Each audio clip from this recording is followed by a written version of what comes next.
Hello! Today I'm taking a look at one of the most diverse forays Square has ever taken with its Final Fantasy series. And even today, among fighting games such as Dissidia and MMOs such as Final Fantasy XIV, Final Fantasy Tactics proved a critical departure in terms of game mechanics and storytelling, which to this day positions it as an anomaly of the series, deserving of a niche, cult classic sort of status. And I wouldn't be surprised if Tactics is witnessing something of a mini-renaissance in recent years, not just because of its re-release on PSP and portable devices, but also its unique storyline of medieval political intrigue and civil war, which has been compared to the immensely popular Game of Thrones series, and is something that I will touch upon later as a point of reference. Now, Tactics is an interesting curio in the lineage of Final Fantasy games, which I'll unpack over the course of this episode, but I want to start with a quick observation of the title, which I've always felt was appropriate considering its departure from the main mechanics and trajectory of the numerical series.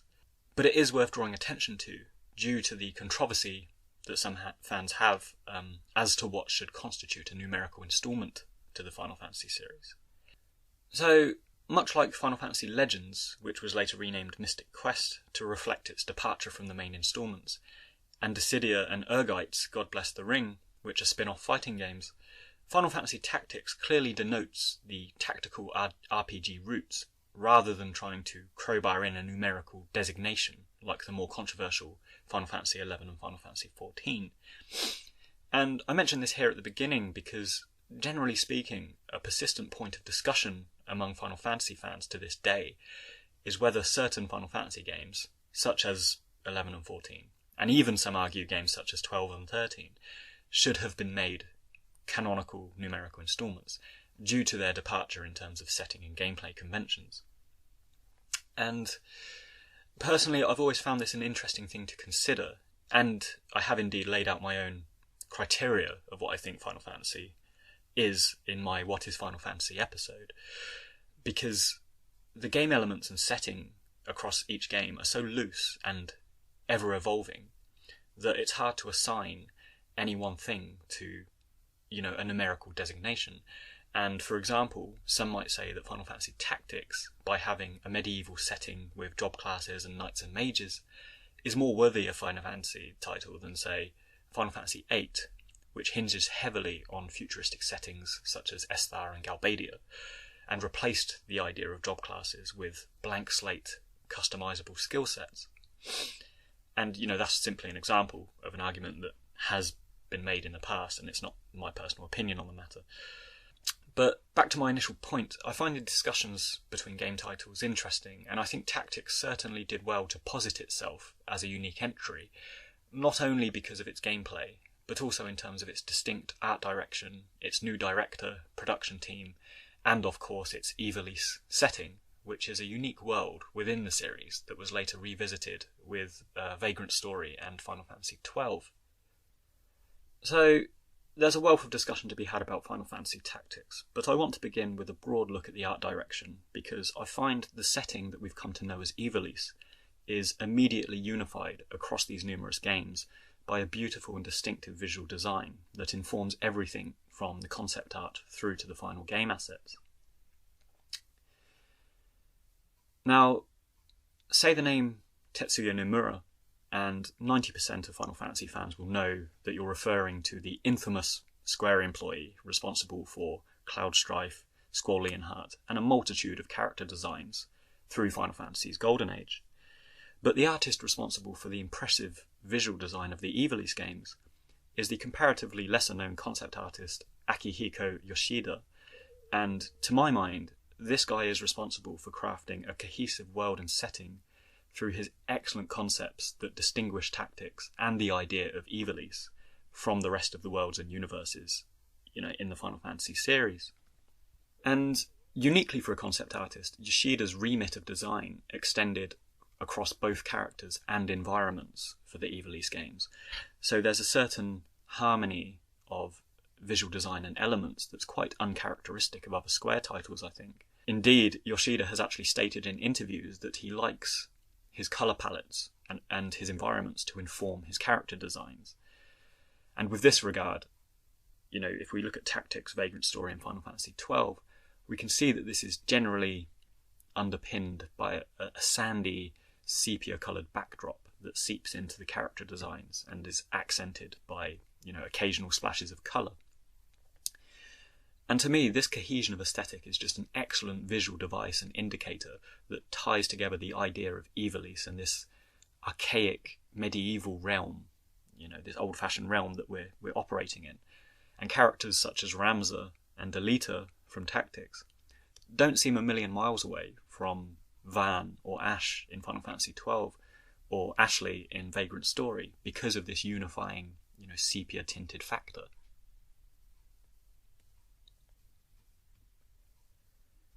The Ivelisse aesthetic also informs Tactics beyond mere concept art, and the dialogue boxes, map, and terrain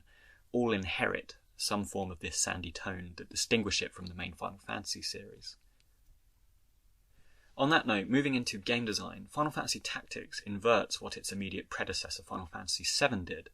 by having 2D sprites inhabiting 3D polygonal environments, rather than having 3D polygonal sprites inhabiting 2D painted backdrops.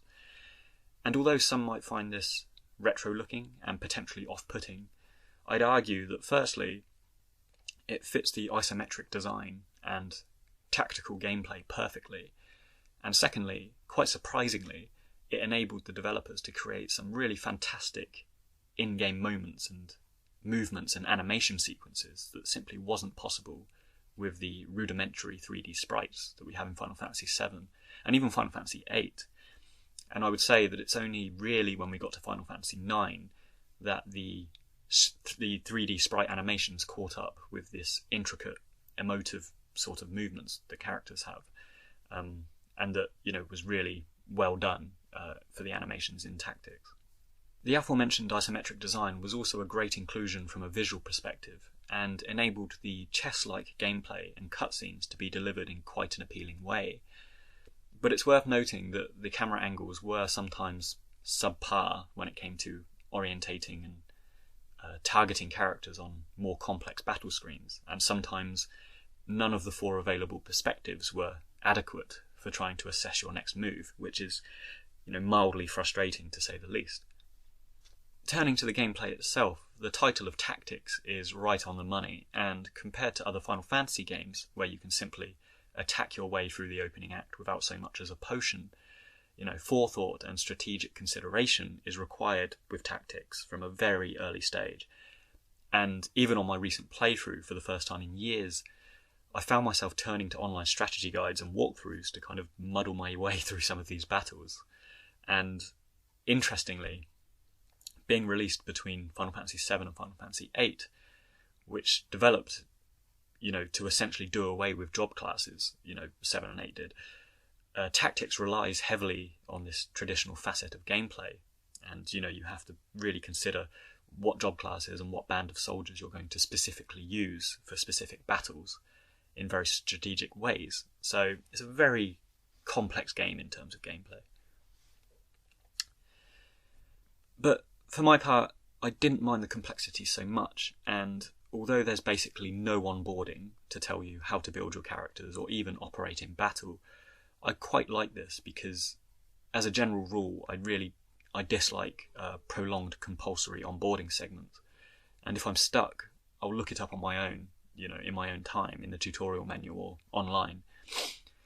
That said, however, I can understand how many players might feel that they've been thrown in at the deep end, and probably the most notorious aspect of gameplay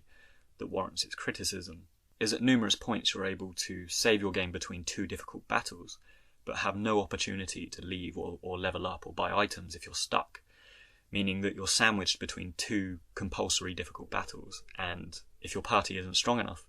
you basically have to restart the game, which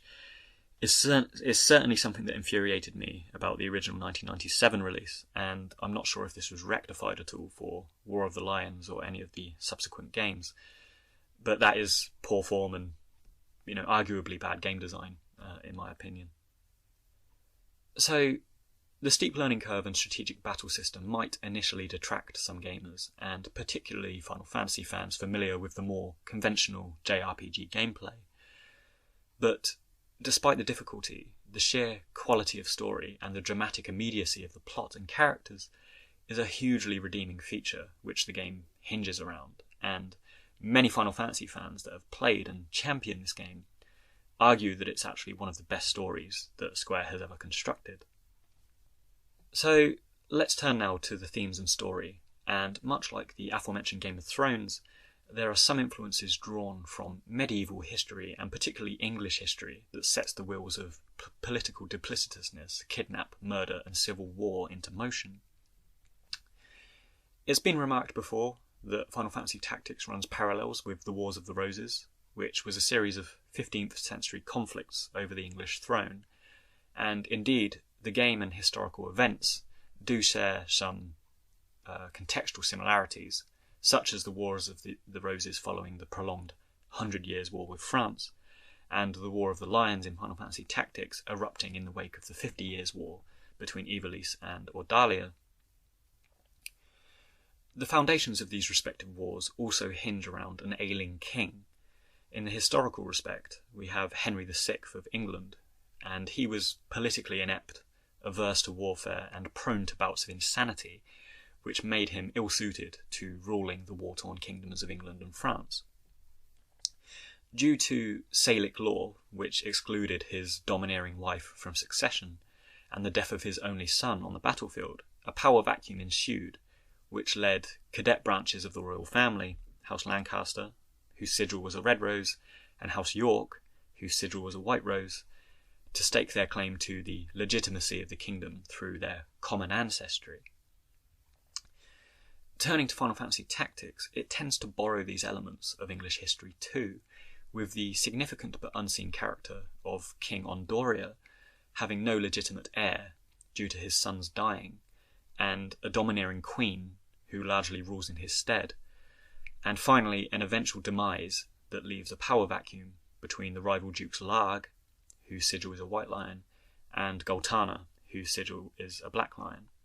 and they have their attempts to claim regency over the young Prince Orinus and the adopted Princess Ovelia, respectively. So there's a certain Shakespearian theatricality to this story, probably due to the fact that Shakespeare did indeed write 4 plays about this period of English history, including my personal favourite Richard III, which is about the conclusion of the Wars of the Roses, and the eponymous king, who was the last English king to die in battle.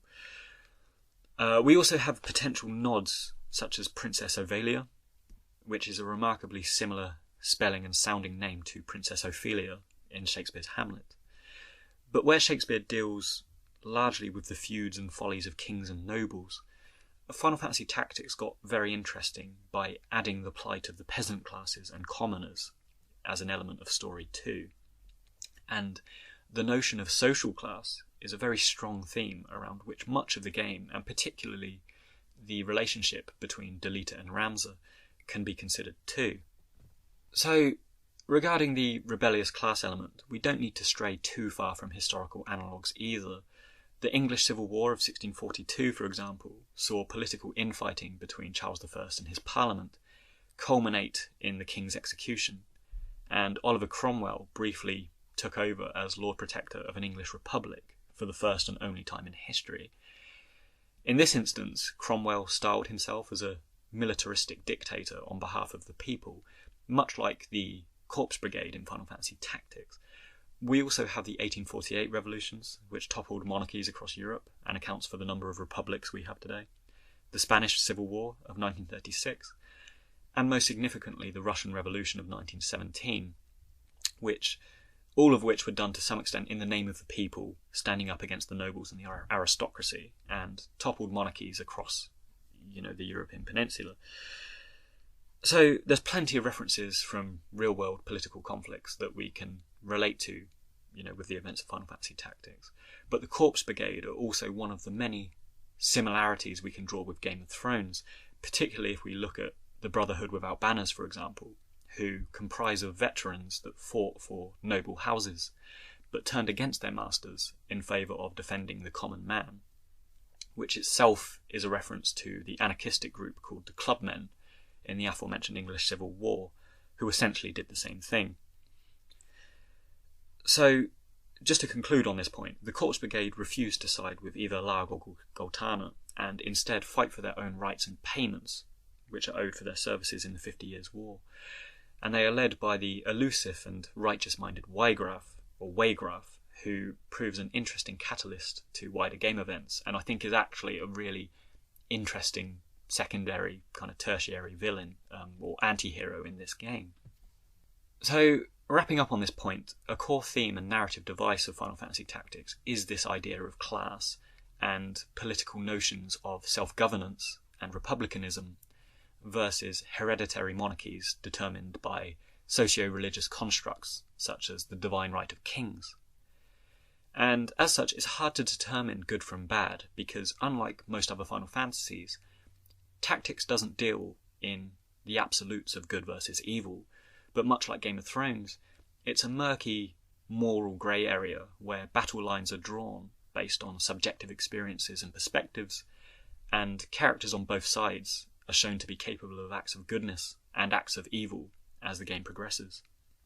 Waygraf is a particularly good example, as his righteous agenda of seeking payment for his soldiers shifts into a sort of desperate revenge tale after the death of his sister, and no single character has a consistent story arc or agenda that sees them through the game, including our hero Ramza, which I'll discuss shortly. Certain secondary characters embody the extremities of this conflict brilliantly, such as Algus, otherwise known as Agarth, depending on what version you play. And this guy's a noble that accidentally kills Delita's sister, but shows a complete disregard and nonchalant arrogance about this, simply due to the fact that she's a commoner. We also have Waygraf's lieutenants, such as Levine and Margrif, and even Waygraf's sister, who show very little remorse about kidnapping and killing nobles. And on this note, and digressing slightly, it's interesting to consider the role of females in this game, because most major characters, including Ramza, Delita and Waygraf, have sisters who are utilised as pawns in this ongoing conflict, and Tactics variously shows them as figures to rescue or avenge as the plot thickens. But interestingly, it doesn't shy away from showing females as warriors either, which is actually quite uncommon for a Square game at this time, which usually posited them as a damsel in distress sort of feature to the game. So, in establishing Final Fantasy Tactics thus far, we've established that it's a curiously very tangible and human drama, dealing with human politics, human emotions, and human conflicts. And this is interesting because really, looking broadly at this narrative context of the game, it's the only instance of a Square title that doesn't completely rely on some high fantasy supernatural menace to initiate the world-shattering crisis and propel our heroes into action. There's no Genova alien or sorceress or giant entity called Sin to contend with, but much like in Final Fantasy XII, the political, economic and domestic turbulence between human beings is the centerpiece of the struggle, and the supernatural aspects form a subtle backdrop that is gradually built upon and revealed towards the end of the game. Now, let's turn now to the fourth and final political dynamic and narrative aspect of Tactics, which is the corrupted Church of Glados, whose orchestration of much of the conflict taking place and ulterior motive of empowering the otherworldly Lucavi demons introduce the reveal and the supernatural elements that categorize the final boss of basically all Final Fantasy games. Now, regarding the politics of Ivelisse, and once again referring to real-world history, the influence of the church cannot be understated, and it's prudent that the opening scene of the game sees the princess praying at a monastery, because religion, and particularly the Judo-Christian faiths that Tactics draws upon, have been very closely associated and instructive of monarchies in the past, with the divine right of kings being a prime example of God and religion dictating who holds power. And if you'll forgive me for quickly digressing for hopefully the final time into medieval history, a prime example of the significant relationship between church and state can be noted in the events that immediately followed the aforementioned Wars of the Roses, with the English King Henry VIII. Now, Henry VIII was the son of Henry VII, who became king after Richard III died, concluding the Wars of the Roses, and he unified the houses under the name Tudor, which is symbolised by the Tudor rose, which unites the red and white roses of York and Lancaster respectively. Now, Henry VIII, who incidentally was almost certainly inspiration for Robert Baratheon in Game of Thrones, was notorious for his number of marriages. But the reluctance of the Catholic Church and the Pope to grant divorces led to Henry being excommunicated and establishing the Church of England, which in turn led to generations of ongoing domestic terrorism and religious conflict, including the infamous Guy Fawkes, who attempted to blow up Parliament in the name of Catholicism 2 generations later, which incidentally inspired the V mask that we see Anonymous wearing these days, and V for Vendetta, which was a fantastic book by Alan Moore. But anyway, so this gives a solid idea of the significance of the church and how it influenced people and even influenced and toppled monarchies, during the medieval times. And it's comparable, I think, to the context we're looking at when we look at, the in-game world of Ivelisse and Final Fantasy Tactics specifically. So, Final Fantasy Tactics is furnished with some of the most obvious Christian analogues seen in a Square game, with titles such as Knights Templar, Cardinal, Confessor, and Church being the words used that are associated with the real-world religion. And despite the religion of Tactics being polytheistic, the conventions of the faith and the importance of the church over state is once again a clear indication of this real-world connection. So,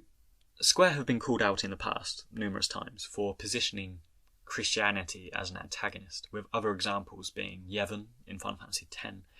and Sephiroth becoming a seraphim angel at the end of Final Fantasy VII, and through the corrupted church of Glados, and particularly through characters such as Cardinal Draclaw or Cardinal Delacroix, whatever version you play, and Thalmarv, we have a clearly menacing ulterior motive taking place with the religious elements here. The corruption of the church by the Lucavi demons, this is the grand reveal and supernatural element of Final Fantasy Tactics, and through the Zodiac Stones, otherwise known as Auracite,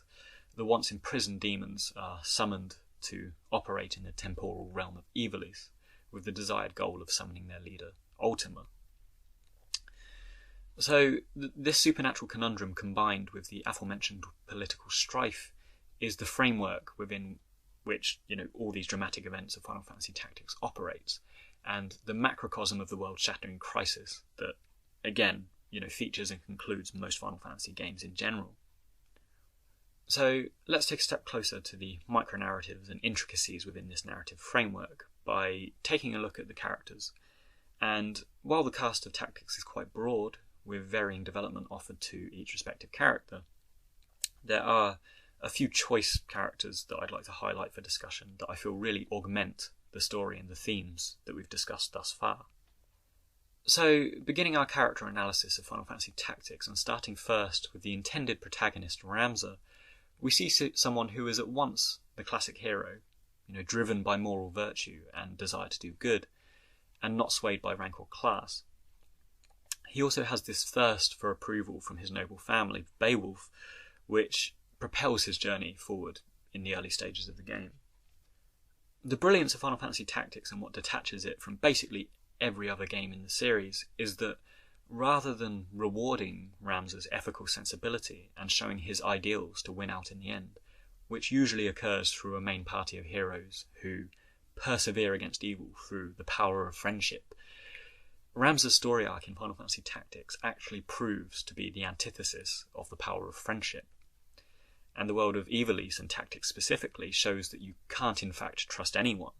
and it has a much more menacing, distrustful, and morally ambiguous set of characters and events to contend with, which sees Ramza's inherent moral code manipulated and tested, and ultimately cost him during the game events. Referring back to the aforementioned Game of Thrones, we could make comparisons with Eddard Stark here, and how his incorruptible values actually work against him when exercised in the imperfect and immoral world of King's Landing, and characters like Littlefinger, or of course Delita, if we're talking about Tactics, and I'll discuss him shortly, they actually operate much more efficiently due to their malleable and non-committal moral nature. So, Ramza has a few defining relationships over the course of the game, which sway his beliefs and intentions as the game progresses. We find him in the beginning as a thirsty young soldier, eager to live up to the Beowulve name, and particularly to impress his siblings. As the bastard son of Barbeneth,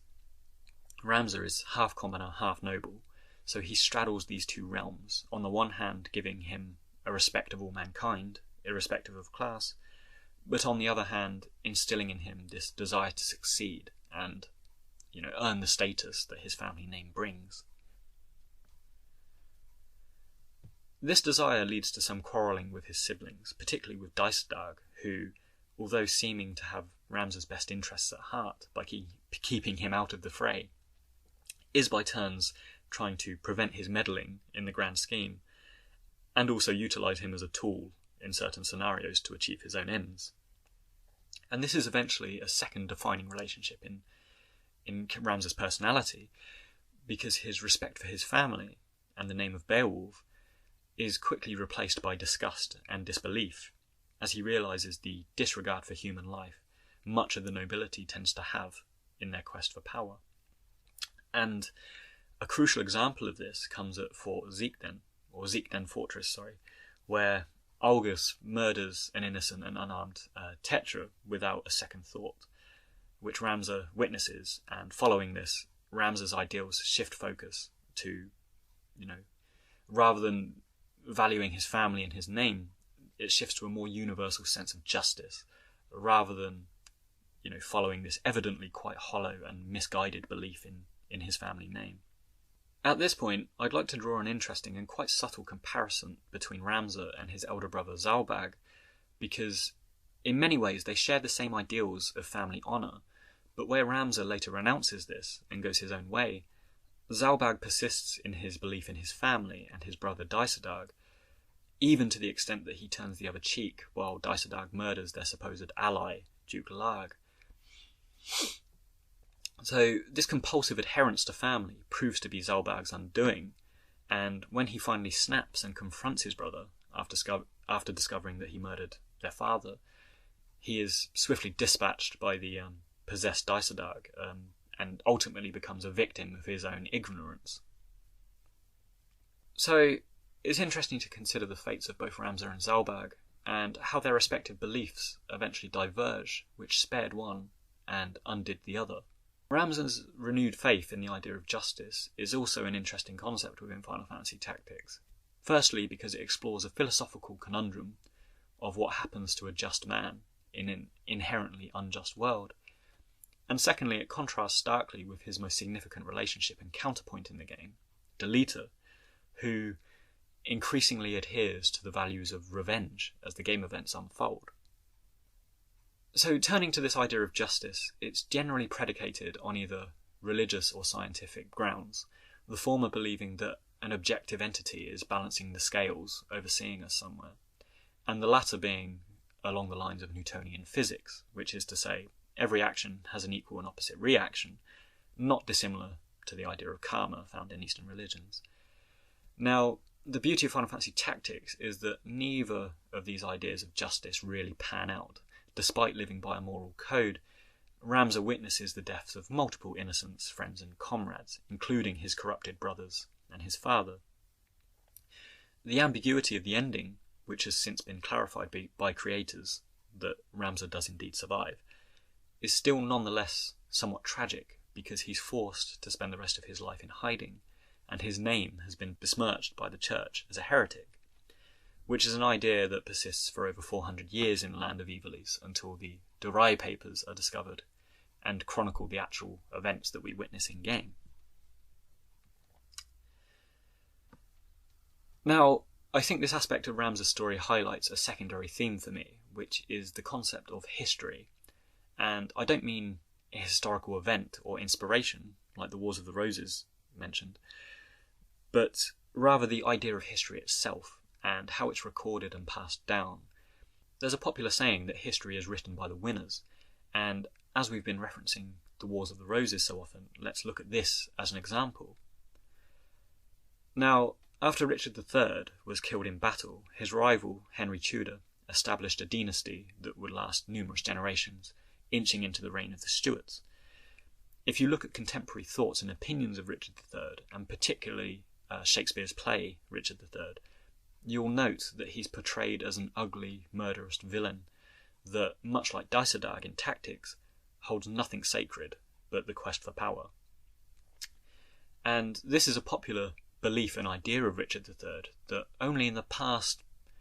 50 to 100 years or so historians have begun to question, and they've started to consider that it was in fact a propaganda tactic to legitimise and shore up the Tudor reign and demonise the fallen House of York. So, looking at this as a real-world frame of reference, much the same could be said of Ramza's fate, which is to be denounced by victorious enemies as a heretic and tarnishing his name and deeds across history. It's a very interesting conclusion, I think, symbolic of how the team that built Tactics wasn't shy about tragic endings, or at least partly so. And on this note, for my part, I think the deaths of multiple secondary characters and player characters was a brave step for the series. But actually, the confirmed survival of Ramza at the end does slightly undermine the emotional impact and dramatic leanings of this story, which, for all intents and purposes, is, at Shakespearian levels of tragedy, and executed very well to this end, in my opinion. But what Ramza's survival leaves open is questions around what happened to the rest of the party and where he ended up. And, this sort of thing, it throws open more questions than it does answers. But again, this is simply my opinion, and I think the ambiguous ending of the game as it stands was perfect. But Square subsequently coming out and offering a definitive answer to that ambiguity, where perhaps none was needed, is the only issue that I really kind of take. I think the game itself as a product and as a story, self-contained, is ideal, and quite tragically kind of rounded up in the end, or left at least to player interpretation. So finally, wrapping up on the character of Ramza, the only other observation I made of him was an etymological one, which is that it's interesting to note his family name is Beowulve, which seems remarkably similar in spelling and sound to the English Scandinavian folk hero Beowulf, which is just further indication, I think, that this Final Fantasy is rooted firmly in English, Scandinavian and Germanic culture in terms of both historical scenarios and inspiration. And on this note, in the actual folktale of Beowulf, it saw this hero meet his end at the hands of a dragon, which he manages to kill, but he's mortally wounded and he subsequently dies. And on my initial playthrough, I thought that this was going to be Ramza's end. I thought he was going to defeat Ultima, but then be mortally wounded and kind of fall on his sword, as it were, which I thought would be quite a clever etymological connection with the folktale of Beowulf. But obviously this wasn't quite the case, as we later found. So let's shift focus now to perhaps Ramza's most defining relationship, friendship and feud in the game, which is of course the conflicted and perpetually tragic character of Delita. Now, in many ways, Delita's plight takes centre stage throughout this game and has the most development, because where Ramza is the hero avatar through whom we adventure, his sense of moral goodness makes him relatively consistent as the story progresses. Delita, by contrast, has a range of conflicting episodes and arcs and emotions that sees him drift from the childhood friendship he shared with Ramza to one of revolution and revenge. The origins of this character see him as a peasant-born orphan who, along with his sister Tetra, was adopted into House Beowulf, and he attended the same military academy as Ramza, which gave him an unlikely advantage in life. Similar to Ramza, who is an illegitimate son of Beowulf, Delita is somewhat placeless in the environment that he finds himself in, being neither truly highborn, but nurtured outside of the context of the common man too, so he doesn't really belong anywhere, and there's a sort of quiet anxiety that broods in him that gradually manifests and explodes as the game events unfold, which make him really quite an interesting secondary character, and a contentious character too among fans' reception of him and their opinions of him. Now, this is interesting, and I'm interested to know how many people actually actively like or dislike Delita, because his actions in-game operate within this dubious moral grey area and are at times a violent reaction to personal tragedy, but at the same time ultimately do bring peace to the Empire, though not to himself personally. So, very interesting guy, and if you look on forums and stuff to this day, there's a lot of argument about opinions pertaining to his actions and his personality. Of course, this stems, and a major turning point in the game, in fact, is the murder of his sister at the hands of August, which is instant, brutal, and unexpected. The fact that she is murdered for no other reason other than she's a commoner and, she happened to be in the way, compounds the sense of indignation that propels Delita into a new direction. And it sees him renounce this allegiance to the nobles for good. And on this note, and returning for a moment to English history, the murder of Delita's family and his subsequent revenge on the nobles really reminds me of Richard the Lionheart, who is an English king best remembered as a warrior, fighting in the Crusades. However, it's less commonly known that this warrior king, who survived so many battles, was killed by a child with a crossbow who had infiltrated his castle and was intent on revenge because his father and his brother had been killed, inadvertently by Richard the Lionheart. So I find that a really interesting parallel to draw with Delita, and I can't help but think of that aspect of history whenever I play this game and think about this character. The same sort of sense of infiltration and vengeance and duplicitousness that kind of embodies Delita quite heavily. Anyway, over the course of the game, Delita plays opposing sides against one another, whether it's the Church or the Templars or the Corps Brigade or the Southern Sky. We gradually see Delita has a grander scheme in mind, though whether that's for peace or revenge is again another aspect of his character that is up for debate. And this is where the character gets interesting, because his courting of Princess Ivelisse and his desire for peace is still somewhat argued among fans. Does Delita truly want peace, or does he simply desire revenge? Does Delita love Ivelisse, or is she simply his route to the throne? The fact the closing scene shows her stabbing him in crazed grief, and him stabbing her in return, leaves this question open to interpretation. And, again, it's this beautiful, tragic ambiguity of the conclusion of tactics that make me love it so much, really. But for me, the most potent of Delita's lines also comes in this closing moment, which is when he looks up to the sky and he asks Ramza if he got what he wanted in the end. And this implies, for me, that after all his scheming and sacrifice, Delita is still left unsatisfied, and it's a Pyrrhic victory of sorts, which is to say, by the fruits of his plan, he has become king, he has brought peace, but at such a personal cost, morally and mentally, that it's a hollow victory. His goals have not resurrected his sister, nor have they erased his willing manipulation and sacrifice of Ramza. And if indeed he does love Ivelisse, she clearly dreads and despises him for his past actions, indicating perhaps that the ends do not justify the means after all. And returning to this idea of justice that I covered when discussing Ramza,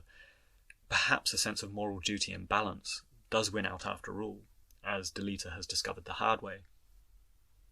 So, wrapping up on this brief observation of Delita, who I want to cover more thoroughly in a dedicated episode in future, I think,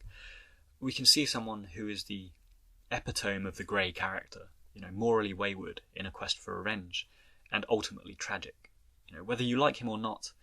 I think the beauty of his dubious character is that we can at the very least understand him and why he does what he does, though we may not agree with the methods.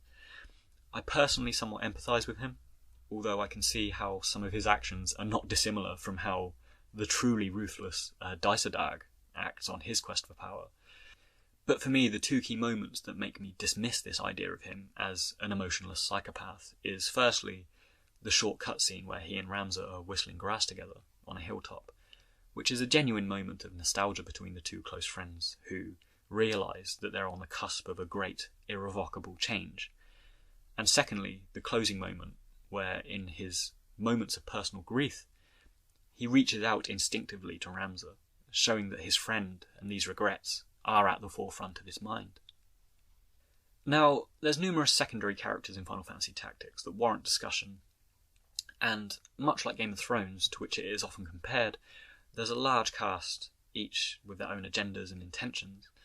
So, while I plan on making some character-specific episodes in future, I'm going to group a few of these characters now by their actions, personalities, and stereotypes, rather than their specific allegiances, because I think there's some interesting patterns we witness in these characters that inflect on the story and the reactions of our heroes and the plot trajectory. So, firstly, we have some characters that contextualise the animosity and political turmoil of the setting brilliantly through their extremism, and particularly the characters of Aulgus and Beluda, who are allied to the nobility and the commoners respectively. And these two are background characters, but their attitudes and actions early on profoundly shape the story and are representative of this unyielding extremism and aggression that sets the scene and the two conflicted sides brilliantly. The fact that Aulgus kills Tetra and Meluda's death sends Waygraf into a revenging despair is also representative of how minor characters such as these are catalysts to huge altercations and events later on, which once again is something not many other Final Fantasies do, because they rely on huge supernatural evils externally affecting the world and characters, rather than these domestic allegiances and politics that Tactics revolves around. Now, on the note of Waygraf, this is another guy who I empathise with, and really quite like actually. He's posited as an enemy, but his intentions are quite pure, which is to say, his rallying of unpaid soldiers to earn back what's owed to them is an understandable one, and it's his lieutenants beneath him that act in a more ruthless way when it comes to, ransoming and murdering nobles, rather than Waygraf himself who facilitates this. And it shows that he has this degree of honour in his cause too. On this note, where I drew comparisons with Ramza and Zalbag earlier, the same could be said for Waygraf and Delita in some ways, because both have a sense of righteousness in the beginning, both lose a sister at the hands of the nobles, and both spiral into a grief-driven revenge later in the game. But where Delita's cunning ensures his survival, however, Waygraf's misguided faith in his new allegiance to the Knights Templar sees him become a victim and a host to the demon Belias. Moving up the ranks here, leaders such as Daisadag and Folmarv of the Church are the ones who prove to be truly devoid of emotion, and it's interesting to contrast Delita with these guys too, because it's the fine line he straddles on his journey towards leadership. Many of the more ruthless and manipulative actions he takes are not dissimilar to Daisadag's conduct, which I mentioned earlier, and it leaves this impression that in this brutal world of Ivelisse, nobody who takes the throne can really get there honestly.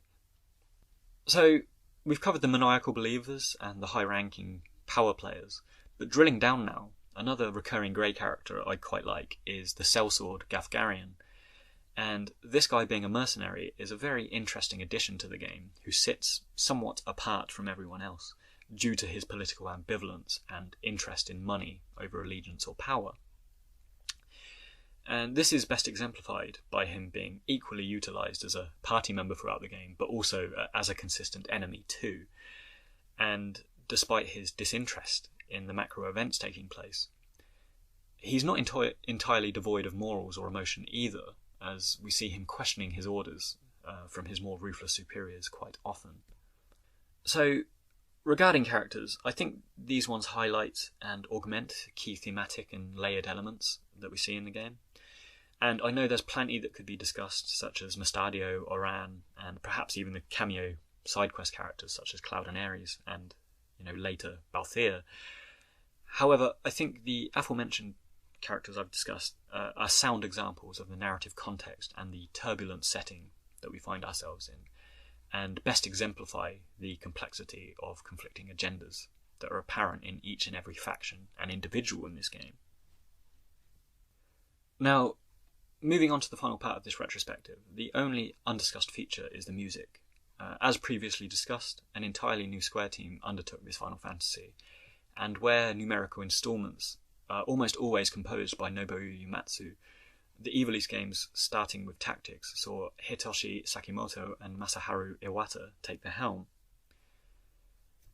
Now, as mentioned with the art direction and this entire new aesthetic that crafts the idea and setting of Ivelisse, these composers perform exactly the same function for the music. And listening to the soundtrack of both Tactics and 12, you can sense the similarities and distinctive feel for this game world. And I think it's an amazing feat how these guys are capable of creating an image and a sense of a place, across these games. Much like Final Fantasy IX, there's a distinct Western folklorish medieval feel to this score, which features uncommon British instruments such as bagpipes, compounding this medieval theme and setting throughout. It also has a fantastic opening theme, which at once conveys a sense of magic, but also coming despair.